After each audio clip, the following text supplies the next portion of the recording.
Hello, this is Tony Heller from RealClimateScience.com, setting the record straight about climate. We're now witnessing how climate alarmism is directly killing both people and economies. 4 weeks ago, the New York Governor unveiled an ambitious $33 billion plan to stop climate change. The COVID-19 epidemic was well known at that time, and he could have purchased many millions of respirators for the amount of money he wanted to spend pretending he was stopping climate change. Now he has a shortage of respirators and is blaming the deficiency on President Trump. Yet his own malfeasance is the cause of the shortage. This is awful, but the reality of the story is much worse, as I'm about to explain. NASA just released a very interesting image of air pollution. It showed how severely polluted northern Italy normally is. Now we're going to listen to one of Germany's leading infectious disease experts who explains why this is important. Professor Dr. Susharit Bhakdi, Sie sind Mediziner, Infektiologe und Experte für Mikrobiologie. Sie gehören zu den am häufigsten zitierten Medizinforschern in Deutschland. Heute sprechen wir über das Coronavirus. Das Virus versetzt die Welt in Alarm. Die Folgen werden immer dramatischer. Auch in Deutschland ist der Ausnahmezustand. Was sind überhaupt Coronaviren?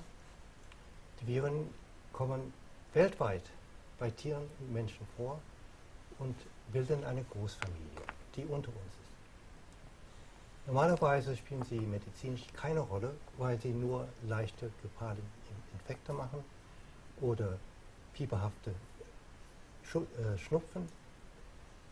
Höchstens ältere Menschen mit Vorerkrankungen sind vielleicht etwas gefährdet.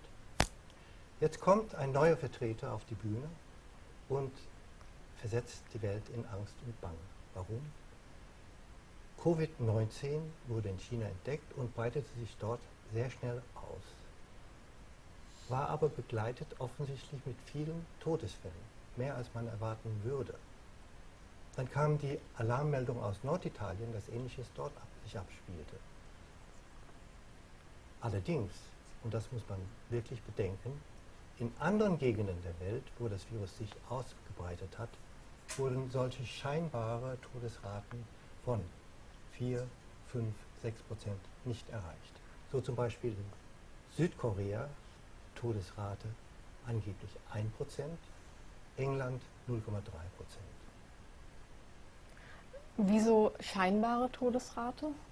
Scheinbar, weil wenn ein Virus nicht selbst tötet oder allein tötet, sondern nur im Verbund mit anderen Krankheiten, dann darf man dem Virus nicht die Schuld alleine in die Schuhe schieben.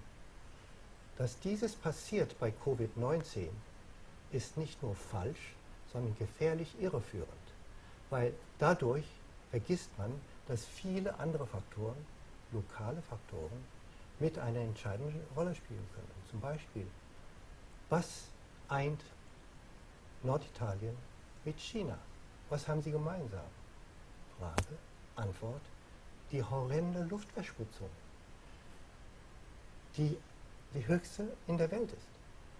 China ist, also Italien ist eigentlich China Europas. Die Lungen der Menschen in diesen Gebieten sind ganz anders vorbelastet und erkrankt als unsere Lungen. Und wie sieht es nun in Deutschland aus? Auch hier hat sich ja das Virus sehr rasch verbreitet. Ja, das sieht eigentlich so aus, als ob die Verbreitung jetzt unterwegs ist. Und merkwürdigerweise gibt es uns etwas in die Hand, also Daten in die Hand, womit wir jetzt besser entscheiden können, was zu tun ist. Und das haben ja die Experten und Politiker auch getan oder tun sie gerade und rufen deswegen die höchste Alarmstufe aus. Ja, und das ist die eigentlich große Tragik an dieser Geschichte. Denn das, was beschlossen wurde, ist eigentlich sinnlos. Nämlich, ganz wichtige Fragen sind jetzt schon beantwortet. Die erste ist, tötet dieses Virus nur Gänsefüßchen? Ältere Menschen mit Vorerkrankungen, so wie die anderen normalen Coronaviren, oder auch junge Menschen? Und die Antwort ist völlig klar. He explained that the lungs of people in northern Italy are chronically injured from the air pollution, and he described the government response to the virus as being tragic. Governments have been focused on reducing carbon dioxide levels rather than actual pollutants. My sister used to live in Wuhan, and the air there is filthy, as it is in New York City. On the other hand, my former home of Boulder County, Colorado has relatively clean air, and they've had no COVID deaths. And it's the same story with my current home in Buffalo County, Nebraska. I know a number of ICU nurses here, and they tell me a completely different story from what you're hearing from the press. I will share that with you at a later date.